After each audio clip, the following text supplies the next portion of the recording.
پیغمبر فرمی صلی الله علیه وسلم تركت فيكم شيئين لن تضلوا بعدي ما إن تمسكتم بهما. دوشتم لنا وبجهشتون قمرانا بنقر دستي بيو بقرن كتاب الله وسنتي أوش قرآن وأوش سنتي پیغمبر صلى الله عليه وسلم مالا سرم ليت يكشوا بخوا خطاي خوات سر ليت يكشوا تو هر روجي لسر آوازيكي هر روجي بقسي كسيكي أولا من بيم وايا ولا راسكي أو يجل إخوة پیغمبر صلى الله عليه وسلم فرمي والله سرم ليت يكشوا بو بيم وايا كالك جرفاني خويا ودريانيه كسك أصلا رشتكي رشتيكي مسلمانان نية كأصلا علمي إسلامي نخوندوه وكو كسيك وكو من بشم شارسري نخوش بكم درزي لخلق بم أوي مقطر بو خلق البواسم خلق عمليات كم أيلن أي بو هيك كسي جنازان إلى إسلام جاب أرجو بناوي إسلام وقساكا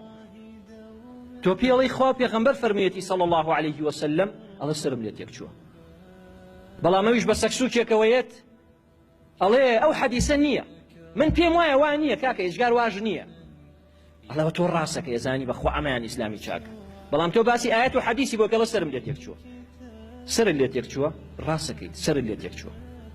تواوا شاك خوات الناس وبخوا كسر الليت يكشوه تو كشون قرآن والسنة نكوي هر سر الليت يكشيه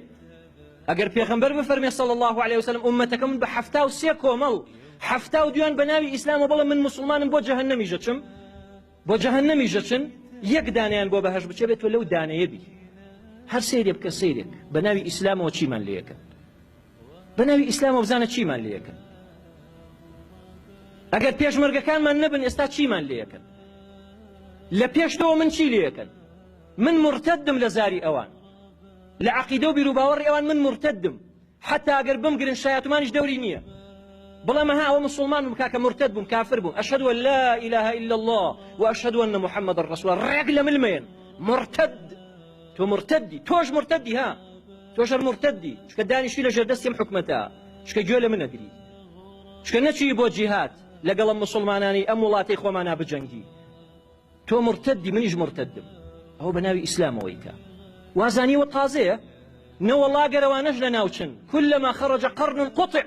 همو سردمك دروست بن پیغمبر فرمي صلى الله عليه وسلم لمليان ددري ديسان هر دروست بنو ما قرت لقل صحابه بالرزكاني پیغمبر صلى الله عليه وسلم نجنقان ما قر عثماني كري عفانيان شهيد نكر قرآن يخن قرآن يخن خنجريان ليا شهيد يان كرت خوانكي تكيسروا آيات بيروزك فرموي فسيكفيكهم الله خوايان بسا بويا صحابه بالرزكان بويان هاتنا دستو لتو بتيان كردن لناويان بردن بلام هر دروست بنوا اوانه هروان چەند گەنجمانەیە ئەمڕۆ هەڵخەڵەتاون بەوان بەخوا زۆر مەجلیس چووم بەخوا زۆر مسلمانەیە ئێستا گوێ لە من ئەگرێ بەخوا عەقیدە و بیر و باوەڕی ئەوانی هەیە بەخوا من بە گومڕازانێ پێم پێیەکەنێ دێ لێرە عیلمەکەم لێ وەرەگرێ بەڵام لە دەرەوە پێم پێیەکەنێ ئەڵەوە کافرە مرتەدە